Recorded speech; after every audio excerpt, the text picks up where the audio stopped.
Donc c'est plutôt pas mal, c'est rapide pour créer des quartiers rapidement.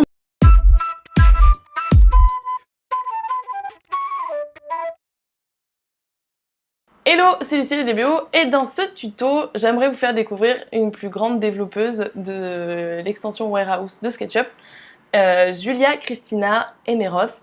Elle a fait une dizaine, mais des dizaines d'extensions gratuites qu'on va pouvoir télécharger via l'extension Warehouse. Et celle que j'aimerais vous faire découvrir, c'est Townhouse System.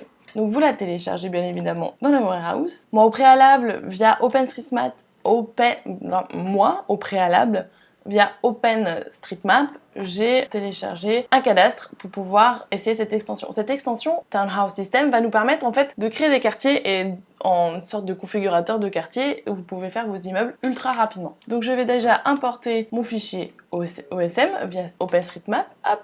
Donc un superbe cadastre qui est déjà à l'échelle. Donc là, juste là, c'est nos bâtiments. Et je vais dessiner mon quartier. Donc je vais ouvrir l'extension qui est déjà là ouverte. Je vais choisir un template parce que Julia Kristina a déjà fait énormément de templates. Je vais prendre ce bâtiment là parce que moi je le trouve assez joli.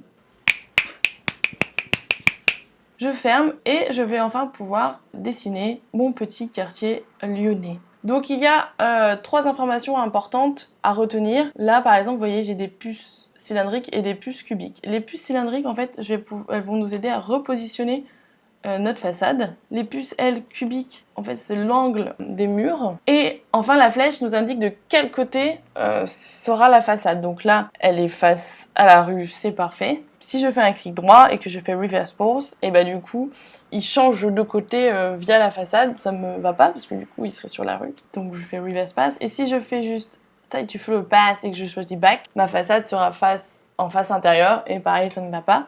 C'est pour vous montrer un peu les différentes propriétés. Donc front, je continue de dessiner un petit bout de mon bâtiment. Et là, j'indique que, hop, il y a un petit angle là, et comme ça. Donc une fois que vous avez commencé à dessiner et que vous les validez, il vous suffit de faire un clic sur Entrée, enfin de presser Entrée, excusez-moi. Le plugin rame un peu, du coup il faut être un peu patient. Je sais pas pourquoi je prends l'accent du sud-ouest, mais ça nous aide à patienter. Voilà, donc là, j'ai dessiné ma façade. Et ce qui est sympa, c'est qu'il y a dans ces templates, elle a créé plusieurs options. Donc hop, clic droit, je vais dans Building Properties et vous pouvez aussi changer encore un peu les positions même si elle a été dessinée. Mettons, là je voudrais que ça dépasse moins, hop, et j'avance, et encore entrer pour valider. C'est long, c'est super long. Et l'amour à la plage, les yeux dans les yeux. Donc une fois ce fait, je fais un clic droit, Building Properties, et là on a plusieurs informations. Donc, je pourrais changer le bâtiment et faire Apply, par exemple, hop, et je change de bâtiment, mais je préfère celui-là, donc je le remets, et là on peut changer, donc dès que vous faites un changement, toujours faire Apply, bien évidemment, et je peux aussi, si vous voulez, modifier les textures Julia a imposées, je peux mettre les miennes, une fois que ça aura fini de laguer, voilà. Donc si je veux changer, mettons, la toiture, je vais dans Material Browser, je sélectionne celle que je veux. Hop, on y croit. Hein. Je veux pas celle-là, moi je voudrais celle-là. S'il te plaît. Oh, j'ai fait. Non, pas du tout cette couleur. Je voudrais, s'il te plaît, cette tuile. Ça marche. Je suis en train de. Je crois encore. Alors, je suis toujours en train de me battre avec la texture. Bon, mis à part ce petit bug. Crash test. On peut vraiment modifier les textures comme on le souhaite. Mais on peut aussi changer les gabs. Alors les gabs, on peut aussi changer les gables. Sur certains de ces bâtiments, on peut faire un peu plus d'options. Donc les back wings, ce que je vais appeler les ailes arrière, on peut en mettre soit à droite, soit à gauche. Moi, je vais le mettre du coup sur la droite. Je fais Apply. Ça, pour être un crash test, c'est un crash test. Donc du coup... Oh, attendez, je crois que j'ai trouvé une solution. Oui, on a réussi. Alors, comment j'ai fait? Apply. Ouh.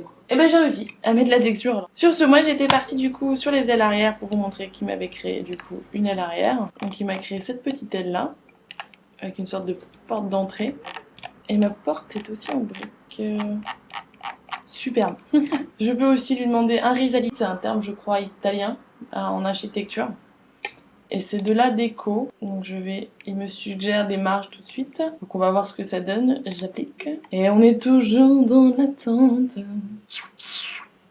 Donc il m'a fait des petits avants là comme ça, que vous pouvez mettre ou ne pas mettre. Hop, moi je les enlève. Et les Resolute Getaway.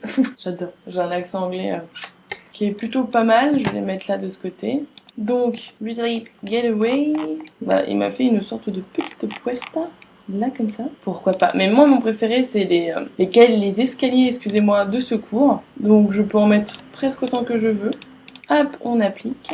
Et là, normalement, voilà. Il m'a fait mes 2 escaliers de secours. Donc c'est plutôt pas mal, c'est rapide pour créer des quartiers rapidement, mais surtout vous-même, vous pouvez créer vos propres templates de bâtiments. Il suffit de créer votre bout d'immeuble et de le sauver. Par exemple, quand je sors un bâtiment, mettons celui-là, j'ai tous les éléments et les options en fait du bâtiment, les options qu'on a vues là tout à l'heure, par exemple les escaliers de secours, la déco. En fait, il vous suffit de faire la même chose pour avoir ensuite vos propres bâtiments et créer vos quartiers sur mesure.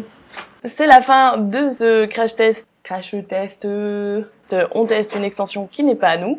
Donc j'espère que ça vous a plu et que vous avez découvert quelque chose que vous ne connaissiez pas ou même une développeuse que vous ne connaissiez pas. Suivez donc Julia Christina Neros qui fait un travail de dingue pour la communauté sketchupienne. Si vous avez envie que nous aussi on teste une extension, n'hésitez pas à les mettre dans les commentaires. Si vous avez apprécié la vidéo, faites-le savoir soit avec un pouce bleu, soit en vous abonnant. Et moi je vous dis à bientôt pour un nouveau tuto.